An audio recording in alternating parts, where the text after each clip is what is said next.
हाय, क्या generative AI बन सकता है डिस्ट्रक्टिव? आजकल जनरेटिव एआई हर जगह है। हम इसे art, music, writing, even medical solutions create करने के लिए यूज कर रहे हैं। लेकिन एक सवाल है जो हर किसी को सोचना चाहिए, क्या एआई डिस्ट्रक्टिव भी बन सकता है? अगर हाँ, तो कैसे? और अगर ये गलत हाथों में चला गया तो दुनिया में क्या हो सकता है? तो आइए इसे एक्सप्लोर करते हैं। जनरेटिव एआई एक पावरफुल टेक्नोलॉजी है। ये टूल्स हेल्थ केयर से लेकर एंटरटेनमेंट सब जगह यूज हो रहे हैं। इमेजिन करो एक एआई जो म्यूजिक बना सकता है, डॉक्टर्स को डिजीजेस के क्योर्स दिखा सकता है और आर्टिस्ट्स को नए आइडियाज देता है। कॉम्प्लेक्स प्रॉब्लम भी सॉल्व कर देता है। अप्रॉक्स सारे काम जो इंसान को करने में घंटे लग जाएंगे वो ये एआई सिर्फ सेकंड्स में कर देता है। लेकिन ये पावर अगर गलत तरीके से यूज हो जाए तो क्या होगा? मिस इन्फॉर्मेशन का बूम। जनरेटिव एआई से हम इजीली डीप फेक्स बना सकते हैं, यानी ऐसे वीडियोस या इमेजेस जो बिल्कुल रियल लगते हैं लेकिन वो बिल्कुल सच नहीं हो सकते। सोचो, अगर कोई एआई के जरिए फेक न्यूज स्प्रेड करे या पॉलिटिशियंस के फेक इंटरव्यूज क्रिएट करे तो क्या होगा? सोशल मीडिया पे ऐसे वीडियोस आसानी से वायरल हो सकते हैं और लोगों का ट्रस्ट कंप्लीटली टूट सकता है। ये किसी भी पॉलिटिकल या सोशल सिचुएशन को मैनिपुलेट कर सकता है। Autonomous weapons.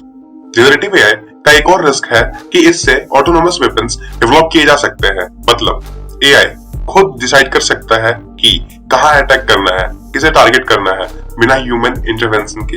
अगर ये टेक्नोलॉजी गलत हाथों में चली गई तो वार जोन्स में एआई ड्रिवन ड्रोन्स या वेपन्स खुद डिसाइड करेंगे कि किसे मारना है और इसके कॉन्सिक्वेंसेस सोचना भी डरावना हो सकता है। बायस और अनफेयर डिसीजंस। जनरेटिव एआई अगर पूरी तरह से प्रॉपर्ली ट्रेन नहीं हो तो ये बायस डिसीजन ले सकता है, जैसे कि हायरिंग डिसीजंस या लॉ एनफोर्समेंट में एआई गलत डेटा से बायस्ड हो सकता है और लोगों के साथ अनफेयर हो सकता है। अगर एआई सिर्फ एक स्पेसिफिक टाइप के डेटा को समझता है तो वो हर जगह डिस्क्रिमिनेशन या इनइक्वालिटी बढ़ा सकता है। एआई से कंट्रोल खो जाना। जब एआई सिस्टम ज्यादा कॉम्प्लेक्स हो जाते हैं और खुद सीखने लगते हैं तो एक पॉइंट आता है जब इंसान को उनके डिसीजन समझना मुश्किल हो जाता है। इनफैक्ट एक बार तो दो बोट्स एक साथ कम्युनिकेट करने के लिए छोड़ा गया था। उन दोनों ने अपने आप में एक डिफरेंट लैंग्वेज डेवलप कर लिया जो कि इंसान समझ ही नहीं पाता है। तो इमेजिन करो एक एआई सिस्टम अपनी मर्जी से डिसीजन लेने लगे जो हमारे वैल्यूज से मैच नहीं करे, तो क्या हम इन्हें कंट्रोल कर पाएंगे? Of course not. अगर एआई अपने इंस्ट्रक्शंस के अलावा कुछ और करने लगे तो ये अनथिंकेबल प्रॉब्लम भी क्रिएट कर सकता है जो कि हमें सोचने में ही पता नहीं कितने साल लग जाएंगे। तो हमें क्या करना चाहिए? अगर हम चाहते हैं कि जनरेटिव एआई डिस्ट्रक्टिव ना हो तो हम सबको मिलके इसके सेफ डेवलपमेंट और यूज के लिए गाइडलाइंस और रेगुलेशंस बनानी होगी।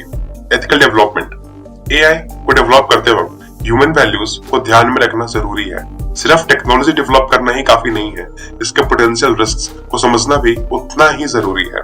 Human oversights. एआई का यूज करते वक्त हमेशा ह्यूमन ओवरसाइट्स जरूरी होना चाहिए। मतलब एआई के डिसीजंस को एक ह्यूमन मॉनिटर करे ताकि अगर कुछ गलत हो तो उसे रोक सके। ट्रांसपेरेंसी और अकाउंटेबिलिटी। एआई के डिसीजंस ट्रांसपेरेंट होने चाहिए ताकि हम समझ सके कि एआई ने ये डिसीजंस क्यों लिया।